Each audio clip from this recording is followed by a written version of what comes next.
I'm looking forward to this, man. You walk behind me in a debate. Come here, man. So Joe Biden. Oh, gosh. Hey, man. Hey, man over there. Hey, man, producer. Come on, man. Come on, man. It makes no sense at all. This is why I love Joe Biden. The Hugh Hewitt Show. Weekday mornings at 6, right before Mike Gallagher at 9 on AM 1250. The Answer.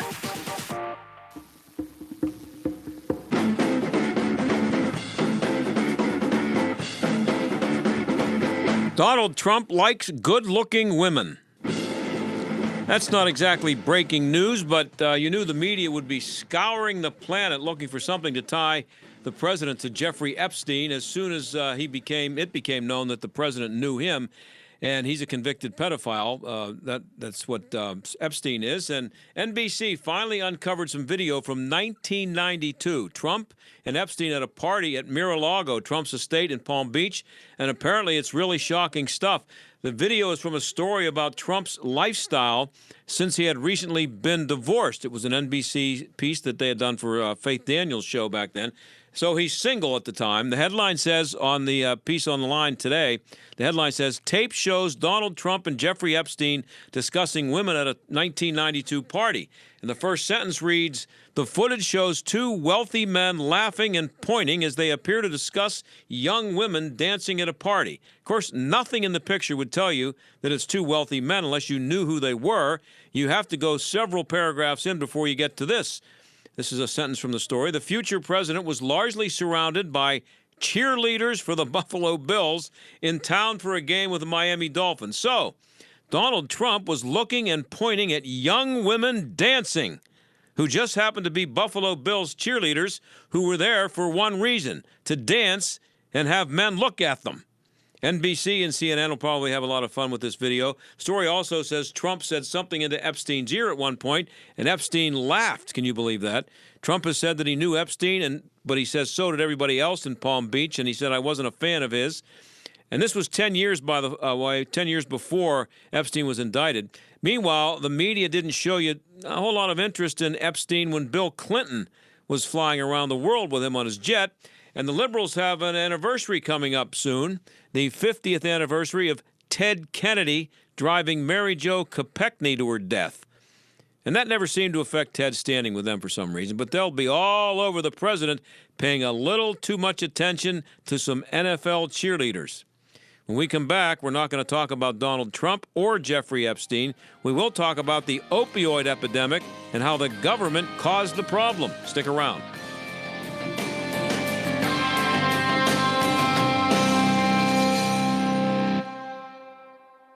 Recent storms have done a number on Pittsburgh homes and businesses. This is John Steigerwald. If you've had damage to your roof, windows, siding, or gutters and downspouts, you may be eligible to get them replaced or repaired free of charge. All you have to do is visit WindowsRUsPittsburgh.com for a free inspection from one of their highly trained appraisers. With over 50 years in home remodeling, Windows R Us is the area's premier exterior replacement company for roofs, siding, gutters and downspouts, doors, and of course windows.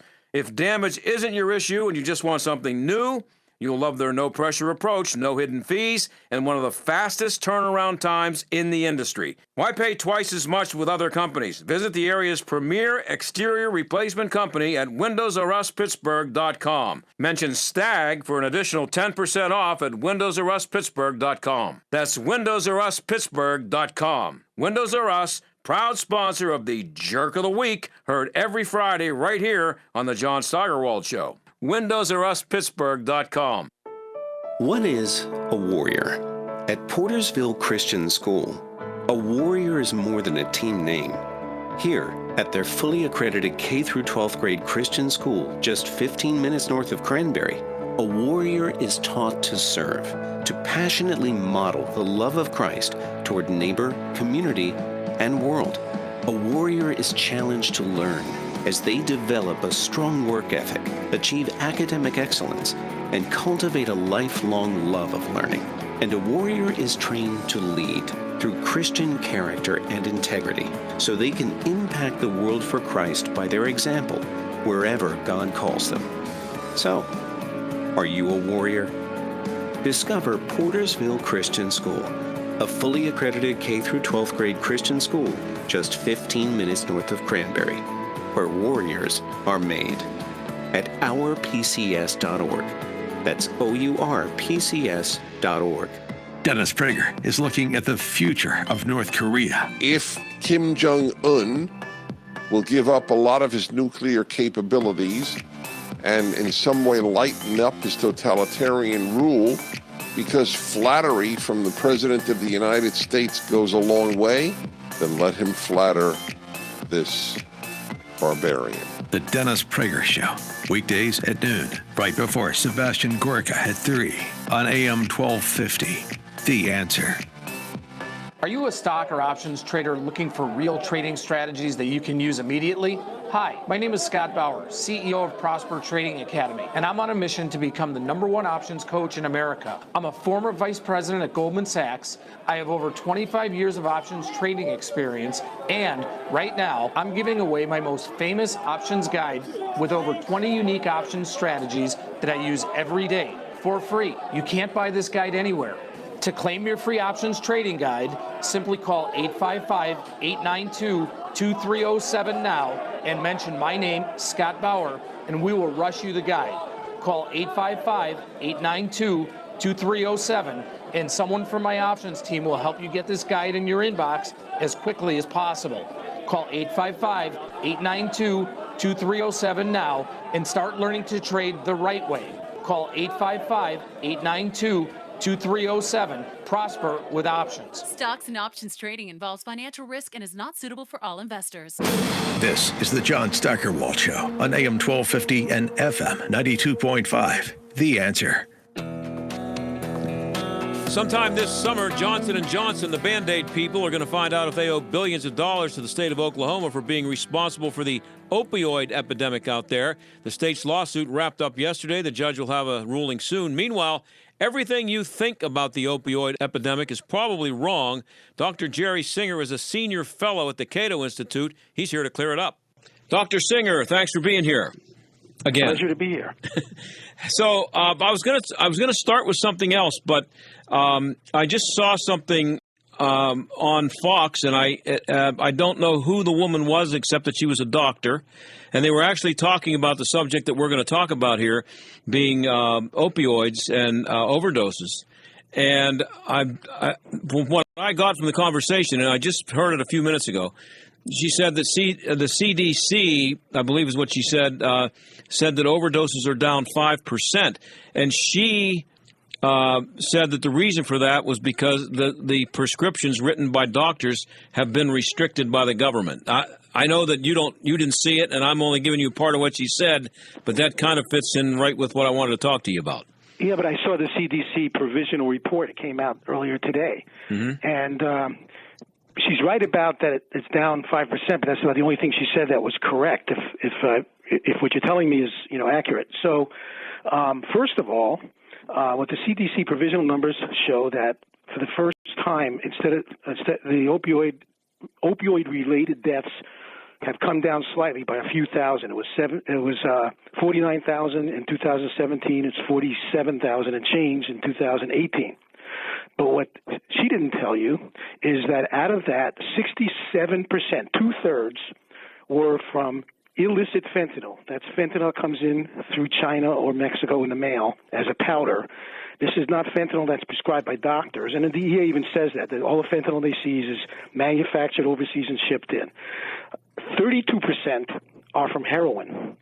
And if you just take out of the number of what they call opioid-related deaths that are prescription pain relievers without any other of the other drugs involved, like heroin or fentanyl or alcohol or cocaine, it's less than 10%. And that's what's been going on for years.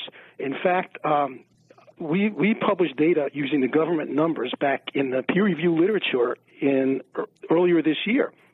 And others have done the same, where we looked at the numbers provided by the National Institute on Drug Abuse, and they do an annual survey. And from the year they started doing the survey until today, the past month's non-medical use of prescription pain relievers by adults has been basically a flat line.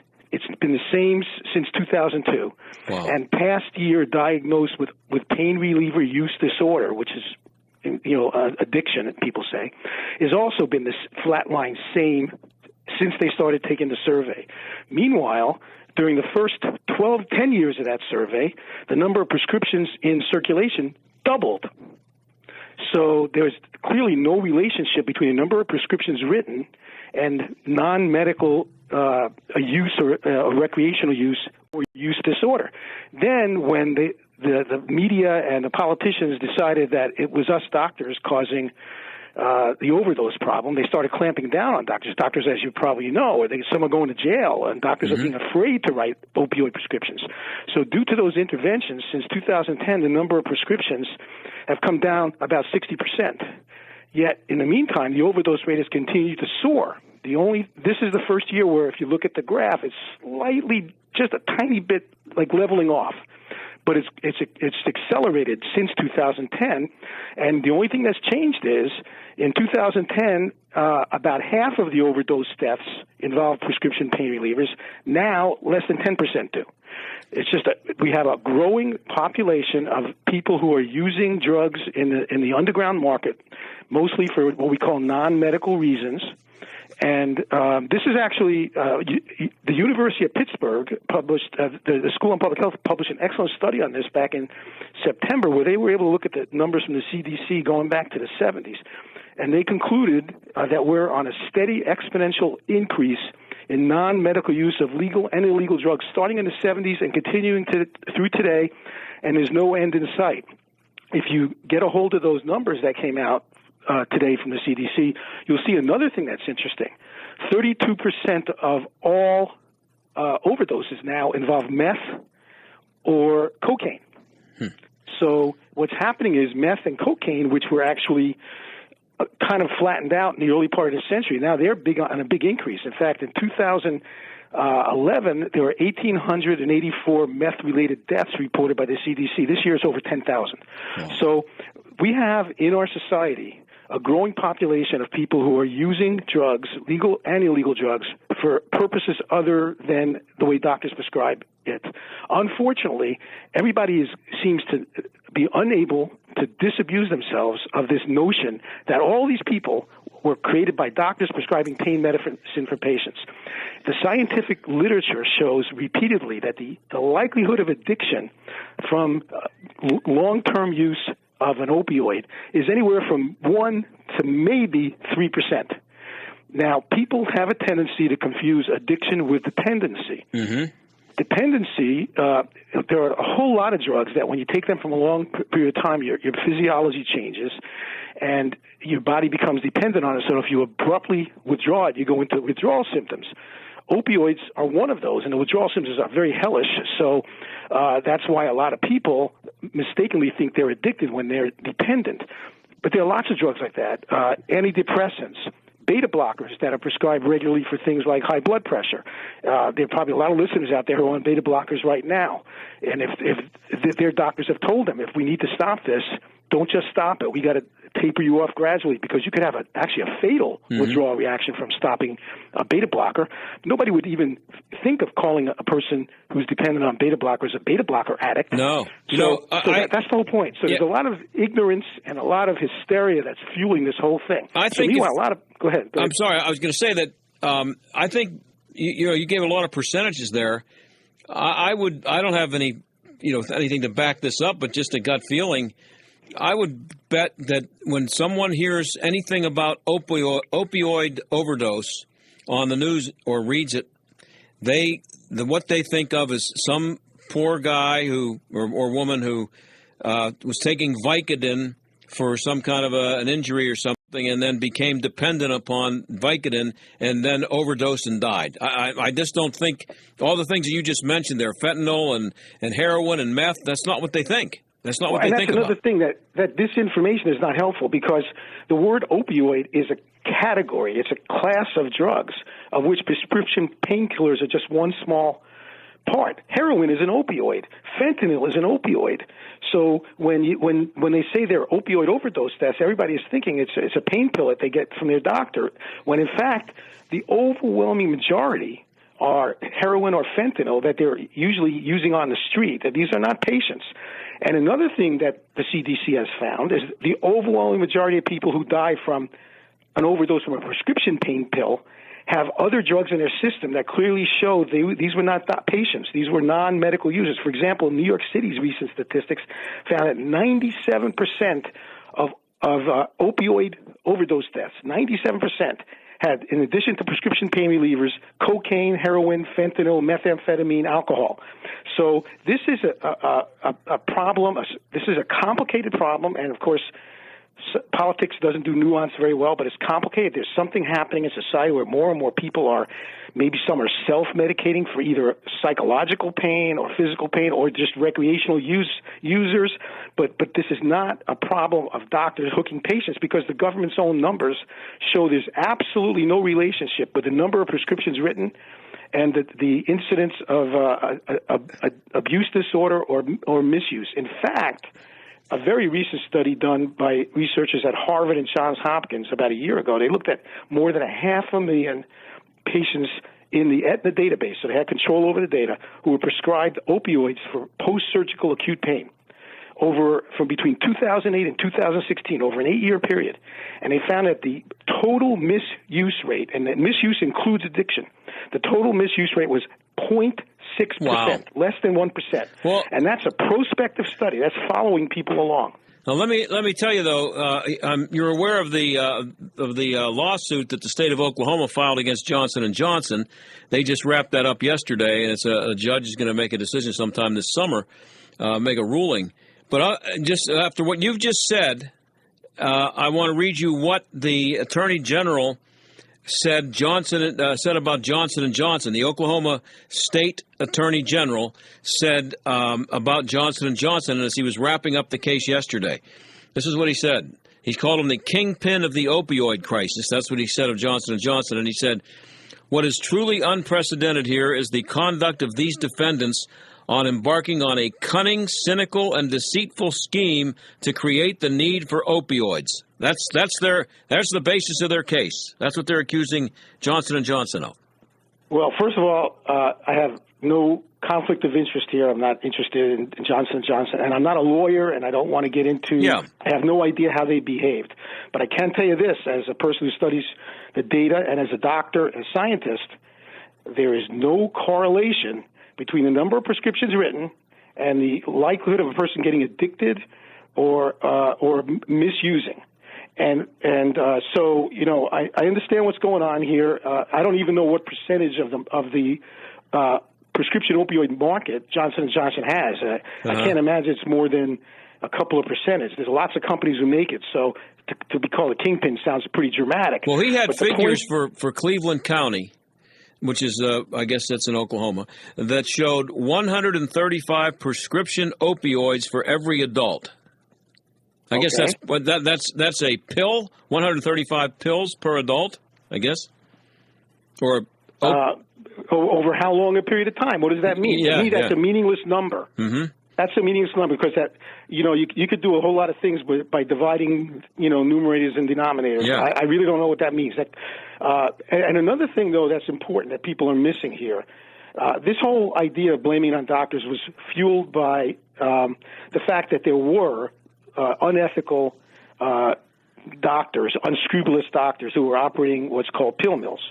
These were doctors who were not practicing medicine, who were taking advantage of their medical license, and they had, as you know, it was very public. They had arrangements with drug dealers, so there were people actually who were being told, go to this doctor, specifically him, tell him these things, he'll write you a prescription for several hundred or whatever opioid pills, then go to this particular drugstore, and they'll fill it, and then bring it to me, and there's a reward for you. Mm-hmm. And that was going on, and of course, once you see that, then all of a sudden, in the minds of the policymakers, that's what all doctors are doing. Well, first of all, those doctors hopefully are all in jail, but it's important to understand what is causing that. The cause of that is not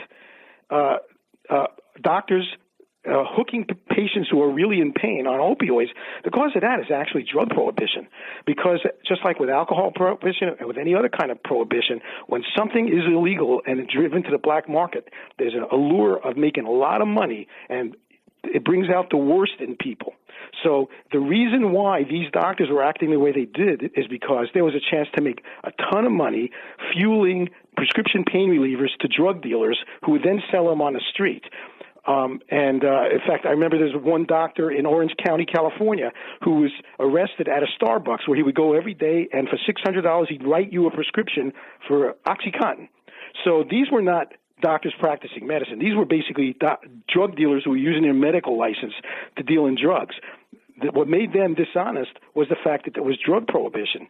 Now, once those things were all rolled up and the prescription opioid supply started to dry up, the non-medical users who liked to use them, that was their favorite drug to use, they just migrated over to the next thing that was easier to get, which was heroin. In fact, heroin sells on the street for cheaper than an OxyContin pill these days. So basically, by blaming this on doctors, honest doctors prescribing to honest patients in pain are now getting undertreated for pain. In fact, we're getting back to almost primitive levels of treating pain, where doctors are being told to put their patients on Tylenol, which has not been shown, by the way, scientifically to relieve pain. It only relieves fever. And they're putting patients inadequately on pain medication because they're afraid they're going to get arrested for, quote-unquote, operating a pill. Yeah, so how many people are out there? To what level has it reached where there are actually people who, I've had 4 knee surgeries. I don't want to even think about what it would have been like for me if the doctor said take Tylenol instead of the Vicodin he gave me. Well, you're seeing that all over, but doctors are afraid to write prescriptions because they're afraid they're going to get because even here in Arizona, where I'm speaking to you from, every quarter we get a report now from the surveillance board that tells me how many prescription opioid prescriptions I've written in the last 3 months, and compares me to other doctors in my specialty. Now, it's not broken down on a per capita basis, like how many patients I see. So if I see a lot of patients, I'm going to write more prescriptions than someone who doesn't see a lot of patients. But it doesn't care about that. It just goes by the raw number, and you're categorized either as normal or an outlier. And if you're an outlier, you're going to get a visit from somebody. So doctors are literally afraid to prescribe this. In California, they recently passed a law now where if somebody dies of a drug overdose and they're found to have a prescription pain reliever in their system after from the coroner's report, they try to find the last doctor who wrote that prescription. Wow. And that doctor is not only under review for his license, but could be charged with homicide. This is hurting patients. And meanwhile, this is not going to make one person who's shooting up heroin take that needle out of their arm because you're dealing with a totally different problem. The problem has nothing to do with doctors prescribing to patients. The problem has to do with non-medical users. As a doctor, I got to tell you, I think it was better for the non-medical users to be using a pharmaceutical-grade, pure-quality prescription pain reliever that was stolen than it is to use some bag of heroin that somebody sells you on the street. At least the first one's safer. Mm-hmm. Now, the encouraging thing about the death rate kind of tapering off is that a lot of states, Ohio in particular, which was one of the epicenters of this, have really gotten serious about harm reduction. So in Ohio, they've expanded needle exchange programs. They've handed out naloxone like candy. Naloxone is the anti-overdose drug that you give. And so that's you could see by the numbers because we went from 49,000 opioid-related deaths to 47,000, but the percentage of them being fentanyl-related is higher than ever. So the reason the numbers come down is because a lot of people are not overdosing because of the naloxone and because they're in these needle exchange programs where when they usually give you a clean needle so you don't spread HIV, they also give you some naloxone with it. So I would argue that's why we're starting to see the death rate taper off, but it's still extremely high. 47,000 is a huge number. It's nothing to get excited about. Well, Dr. Singer, I'm out of time. I could keep talking to you about this. We'll have you on again. That's really interesting because with this story about what happened in Oklahoma in the news, I wanted to get you on to get the other side of it. I appreciate you doing it. Thank you so much for having me. Okay, thank you very much, and we'll be right back.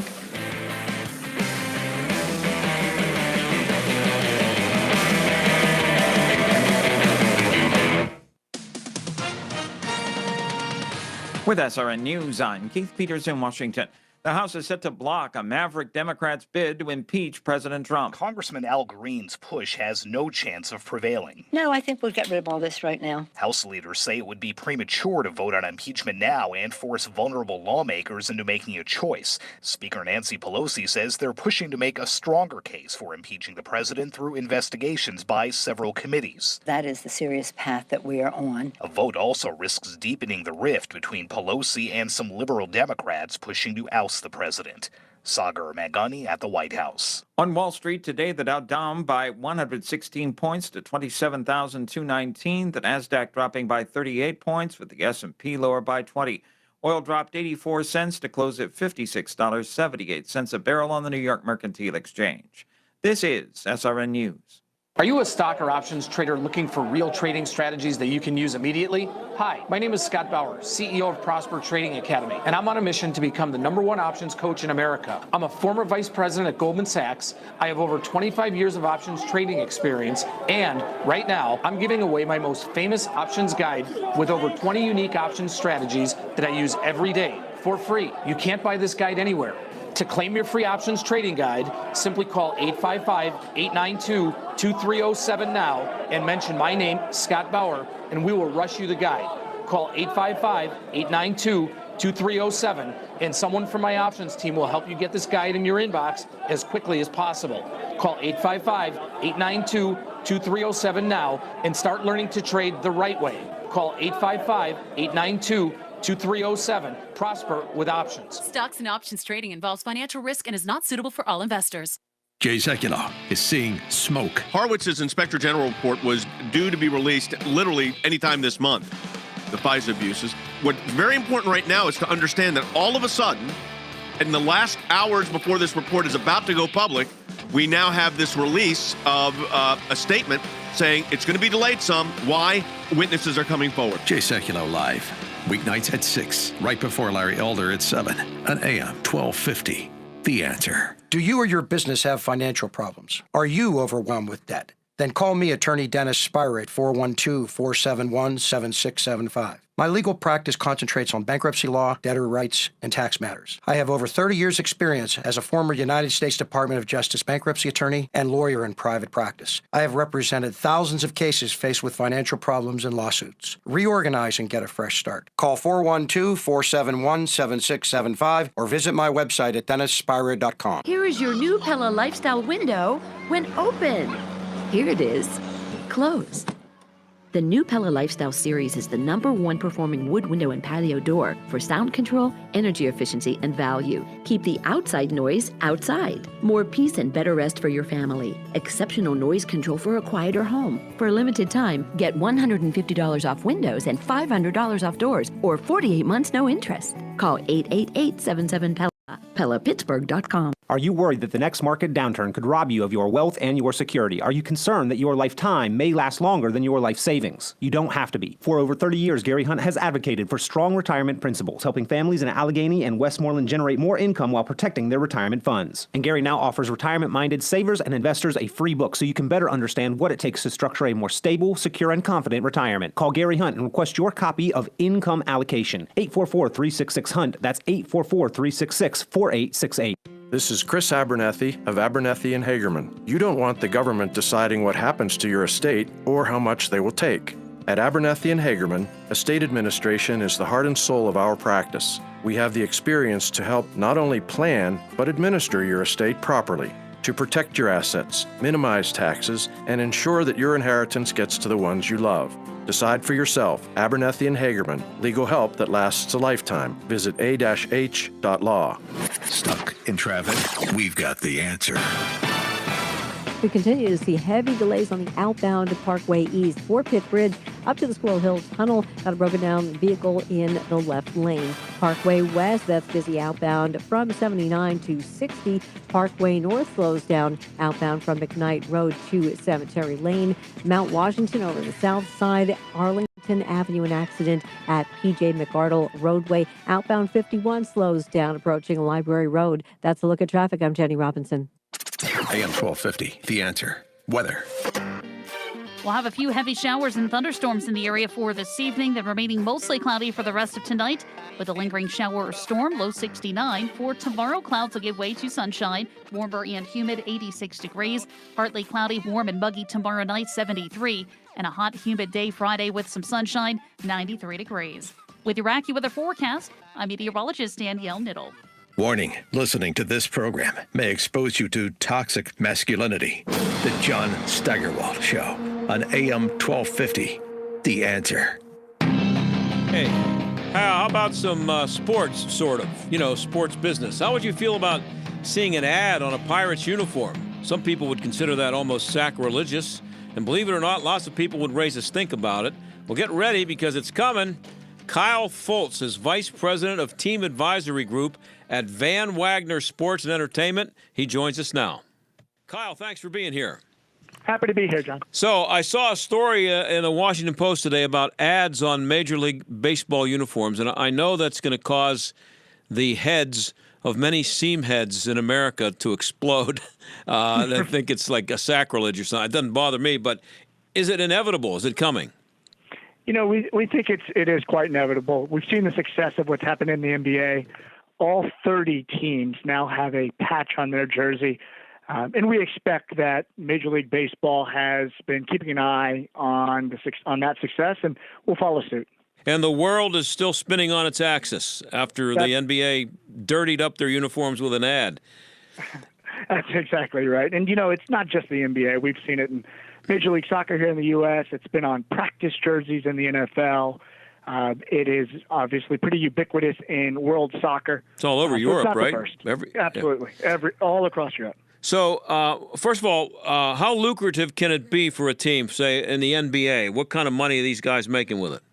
Yeah, we're seeing an average across the NBA of around $7 million. Just a little background. This was a 3-year test that the league put in place for a 2.5 by 2.5 inch patch on the NBA jerseys. And they quickly went to market. And what we saw was pretty interesting. It wasn't your traditional endemic sponsors that came on board. It was a lot of non-traditional. It was a lot of brands that have not traditionally spent with a team. In fact, I think it's 20 of the 30 sponsors on the NBA patches are first-time sponsors with that respective team. So that's what's attractive to a Major League Baseball club. Why is that more attractive to them than just buying time on their local telecast, for example? Well, I think what you're seeing is just that tie, that passion of connecting with a team. You can't, a billboard or an advertising doesn't necessarily convey that leadership positioning and that excitement that a professional sports team does. In your backyard, it's hard to find people who are more passionate about sports and their teams than they're in Pittsburgh. And I think that carries weight for the advertisers. The NBA's been doing it for a while, as you said, but it did take a long time to make it happen. Why is it hard, or why was it hard for them to just decide to put a little patch on a uniform? Well, I don't think it's so much about the decision-making process. That's been going on for quite a while. As I said, the European clubs have had branding on their jerseys for a very long time, and teams here in the U.S. have been well apprised of that and paid attention. What took time was once it was officially announced by the league that it was permissible to have a patch on the jersey, it took time to go to market. It took time to communicate this opportunity to potential buyers.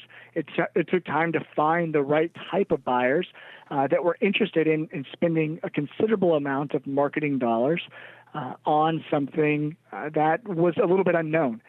But the success of the NBA communicates that the buying community is interested, and that there's a lot of opportunity. Now, is this in the NBA, for example, is this an NBA thing or a individual team thing, or both? Yeah, so the NBA approved it, and then individual teams go out and sell their particular jerseys. And you mentioned that it's not necessarily the traditional sponsors, so. It's not necessarily going to be Pepsi or Coke that you're going to see on there. It could be. We're not saying we wouldn't want to speak for Pepsi or Coke, but we didn't see that in the NBA. We saw brands like Rakuten, for the Japanese e-commerce brand, or Just Harley Davidson came and spent with the Milwaukee Bucks.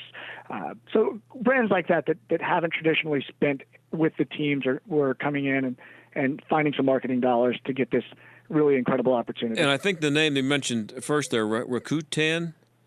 Rakuten or Rakuten. I think I saw in the Washington Post story that was a big number to one of the big teams, one of the major market teams in the NBA. Yeah, that was with Golden State Warriors, and it's interesting that you bring that one up. What makes some of the deals that you're seeing reported and some of the figures that you see reported in the trades a little hard to decipher is that they oftentimes include a plethora of other assets. Oh, okay. And that Rakuten deal in particular has a bunch of other assets, and so it's hard to know exactly what the patch was worth as part of that partnership. But they did command a hefty fee. Well, hardcore baseball fans, as I said at the top, the seam heads, they've thought this is just sacrilegious to deface a Major League Baseball uniform with an ad.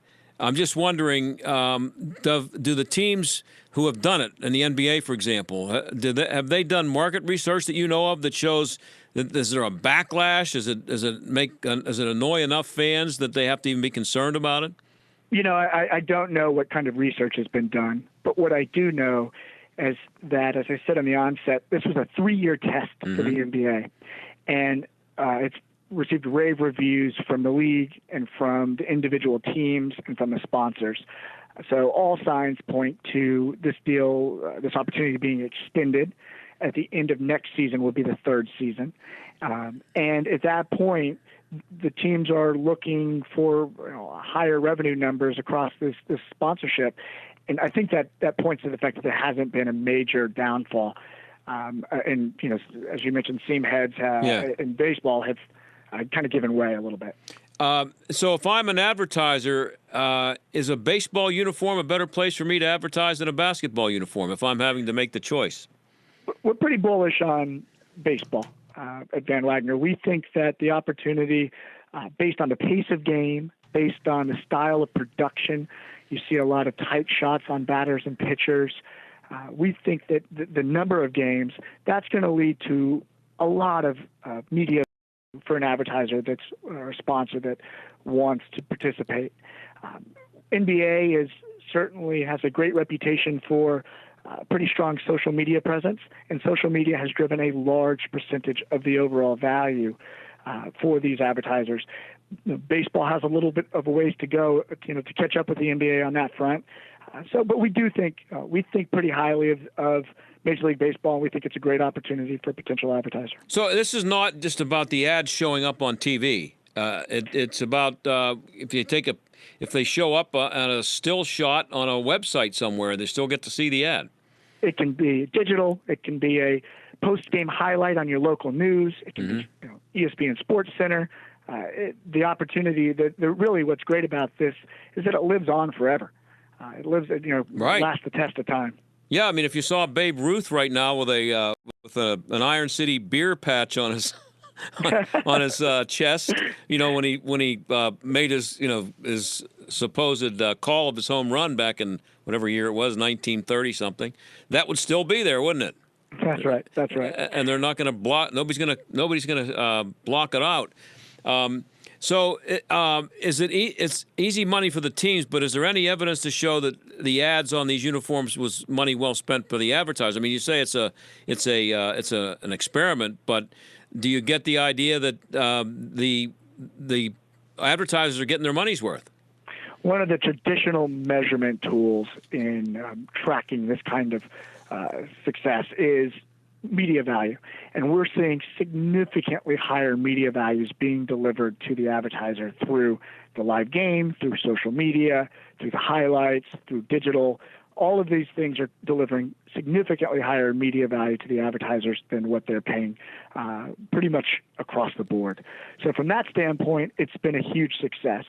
I think, again, we'd have to talk to the brands to get some insight into brand awareness and all of those things to figure out how those metrics have placed. We're talking to Kyle Folts. He's the Vice President of Team Advisory Group at Van Wagner Sports and Entertainment. A story in the Washington Post today about the coming soon of advertisements on baseball uniforms, which will make some people upset. It won't bother me, but so what happens, Kyle, if the Pirates are playing the Mets in New York and the Pirates have Coke on their jersey and the Mets have Pepsi? It's an interesting scenario. I think part of what makes this so powerful is that the on-uniform patch would travel with the Pirates or with any club wherever they go. Mm-hmm. So if they're playing on the road, that partner is deeply ingrained with the club. And I think what Pepsi's trying to do in your scenario is they're trying to connect with the fans of Pittsburgh and the fans of the Pirates. Right. So that's going to happen. We see it today where teams that have advertisers of one brand go to a venue where naming rights or something of that nature is a competitive brand. It's going to happen, but at the end of the day, that advertiser is trying to associate with that particular club primarily. So it would be interesting. You could have a guy just got a base hit and he's standing on first base and he's being held on the bag, and one of them's got Coke and one of them's got Pepsi on the shirt. I don't think the advertisers are going to care then, right? Well, I think you want to have some independence as an advertiser. You want to stand apart, but at the same time, they're trying to associate with that particular team. But there are restrictions, though. The NBA has restrictions, don't they, on what kind of ads teams can and cannot have? Yep, absolutely. And we don't know what Major League Baseball will decide. They haven't publicly even announced that the patch will happen. It's all kind of conjecture at this point. But we would expect that the Major League Baseball would follow a similar line of the NBA in terms of no beer, no gambling, things of that nature out of the gates. Or politics, I would guess. Politics. I mean, Colin Kaepernick with somebody's, that opened a whole new can of worms with him with somebody's political ad on his shirt a couple of years ago. So would all the teams in Major League Baseball have to agree to doing the ads to make this work? Because I think I read in the Post piece that someone was doubting whether the really traditional teams would want to deface their uniforms. Teams like the Yankees and the Dodgers wouldn't want that on their jerseys. And, of course, being in the markets they're in, they can afford not to do it a little bit better than the Pirates can. I think it's going to be interesting. The decision-making process will be kept in-house, and there's a lot of nuances to it, collective bargaining agreement. All of these things will come into play in terms of actually getting it approved. And what, just in general, I saw a piece a couple of months ago, and I had a person on to talk about it. There was a story that someone did a lot of research into sports fans. And they said that fans are fluid, and that young and this is kind of apart from what we're talking about here, but you're involved in sports and entertainment and marketing. Talked about how younger fans, and I guess it's more millennials, than anybody else, but that they are not as interested in teams as they used to be, as fans used to be. They are more interested in players. And also, when it comes the story with Nike and Kaepernick and everything that came down the last couple of weeks, young people also are more concerned about whether the company that's being advertised agrees with their values and makes them feel good than they really are concerned about the actual quality of the product. Have you come across that in your work? I have seen some of the research you mentioned on especially millennials are more fans of individual players than teams. Mm-hmm. And I think it's kind of in the air as to what's causing that. But the modern belief, I think in large part, I don't know if it's true or not, is that it's driven by things like people playing video games. Fantasy too, yeah. Where they're fans of individual players, Mm-hmm. and that kind of drives a lot of their fandom overall. And how that impacts long-term advertising sponsorship dollars is going to be very interesting. I do agree with your second point, in that millennials in particular, and the research seems to support it, at least on its face, that they do care about the kind of the cause, and that the company as a whole aligns with their belief system. I think that particular generation's been inundated with advertising and sponsorship, digital advertising their entire life, much more than maybe the older generation has, and that leads to some of that kind of thinking. So it will be interesting, and I think that's why connecting back to the primary topic. I think that's why connecting a brand with something as powerful as a professional sports team really does carry the day, and that it provides a lot of opportunity for that brand to communicate their positioning and their messaging kind of on the backs of the professional sports team. We're talking to Kyle Folts, just finishing up here. He's Vice President of Team Advisory Group at Wagner Sports and Entertainment. Could you just tell me a little bit about your company, Kyle? Sure. What exactly do you guys do? Our company is a sports marketing agency out of New York City, and our primary expertise, my division's primary expertise, is consulting teams and sponsors that are looking at major sponsorship opportunities. So whether it's a professional team that's building a new stadium and trying to understand what opportunities that new stadium offers it, or whether it's a advertiser or sponsor that's thinking about getting into a sport, we consult that advertiser in the best way to approach the team, the best way to leverage the team's assets, and how to get the most out of the partnership. No, so if I think the PNC Park here in Pittsburgh, just for an example, if and I don't know when it does, but it may expire soon, that PNC's deal with the Pirates and the ballpark would expire. Do you get together with the Pirates and try to figure out and then try to match them up with a sponsor for their to name their stadium, a stadium name? Yep, that we could absolutely do something along that nature. So we work with other clubs, and that's kind of a similar approach that we take. And how long have you been doing it? We've been in the market as a team advisory division for about 7 or 8 years, but our company as a whole has been around for more than 30 years. Our backbone, we were an out-of-home advertising, traditional advertising company for a very long time. Now, I just wanted to ask you, there's a last thing here. I mean, how it's only been 7 or 8 years that you've been doing specifically what you're doing, but how things have changed and are changing with streaming and fewer people watching TV and getting their games other places? The data still supports, though, that the live game is still one of the best ways that people consume media. But on television? However they're consuming it. Yeah. Watching the live game TV ratings are still through the roof. We have seen them decline. We have seen a shift in over-the-top network, and I think that anytime there's a major change, it also affords a lot of opportunity. Figuring out how to take advantage and leverage those new mediums is going to certainly be key over the next handful of years. Well, Kyle, I really appreciate you being on with us, and I just hope that the people who will be scandalized by the sight of an ad on a baseball jersey will be able to get over it quickly. But I think they'll survive. Well, thanks so much for having me on. All right, thanks, Kyle. And we'll be right back.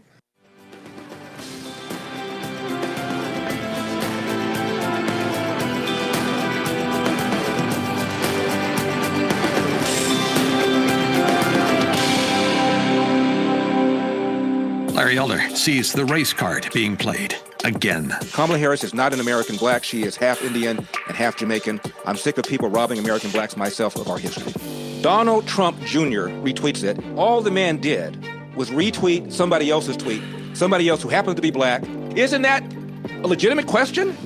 I mean, and if it's not legitimate, does it make you racist? The Larry Elder Show, weeknights at 7, right before Joe Walsh at 9 on AM 1250. The Answer. A couple of weeks ago, we had Rocky Blyer here to talk about his work with Miracle League in Moon Township, Fields for Athletes with Special Needs. Jim Leland, the Pirates' former manager, is also involved in that project. Jim, thanks for being here. Great to be here, John. Great to talk to you. Tell me about the Miracle League of Moon Township. It's just a great thing for these kids, and it's a wonderful opportunity to people to participate. Some people are a little less fortunate than others, and I think it's just a great opportunity for people to volunteer and to help out and put a smile on somebody's face. I've seen the field that they put out in Upper St. Clair. It's amazing. Oh, it's unbelievable. The way way they construct these things. They have the ramps and everything for the kids. It takes a little stress off the parents. I think it's what Pittsburgh's all about. It's just a great thing. It'll serve Montour, West Allegheny, Moon, Sewickley, Weirton, Steubenville, Beaver County, and surrounding communities. Approximately 100 to 200 children will be eligible to participate, and it'll also serve adults with special needs. So it's a great cause. And if you'd like to see how you can help, maybe donate some money, check it out at miraclesinmoon.org. Miraclesinmoon.org. We'll be right back. The John Steigerwald Show, AM 1250, The Answer. Well, I only have a couple of minutes here, and I don't know if I have time. I'm having a tough time deciding which one of these to do, so I'll just quickly mention that you should check out a New York Times story, the headline for which is, "To Make It to the Moon, Women Have to Escape Earth's Gender Bias." And it's written by somebody named Mary Robinette Kowal. And one sentence here is, it says, if we do not acknowledge the gender bias of the early space program, it becomes difficult to move past it. So they're going to celebrate landing on the moon in a couple of days. I don't know if I can get past it. So, but then there's this. Remember, a few months ago, the Harriet Tubman $20 bill was delayed.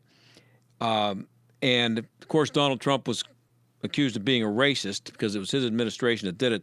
Well, it turns out that the Trump administration announced that it would replace President Andrew Jackson on the $20 bill with Tubman by the 2020 deadline. But this was from the Obama administration that put that deadline in there. The primary reason we've looked at redesigning the currency is for counterfeiting issues. Based upon this, the $20 bill will now not come out until 2028. That's what the Treasury Secretary Steve Mnuchin said. And so the delay caused this from Nancy Pelosi. It is an insult to the hopes of millions that the Trump administration is refusing to honor Harriet Tubman on our $20 bill. This unnecessary decision must be reversed. Elijah Cummings, the Treasury Department, had designs to place Harriet Tubman on the $20 bill in the works. The administration's decision to delay this honor is unacceptable. I urge my colleagues to support my bill, the Harriet Tubman Tribute Act, to ensure Harriet Tubman is included on the $20 bill by 2020. Well, as it turns out, it was never going to be out in 2020 and probably won't be out until 2030. And it has nothing to do with Donald Trump and everything to do with worries about counterfeiting it and making sure they do it right. And so, once again, Donald Trump being called a racist unfairly and not unexpectedly. Talk to you tomorrow.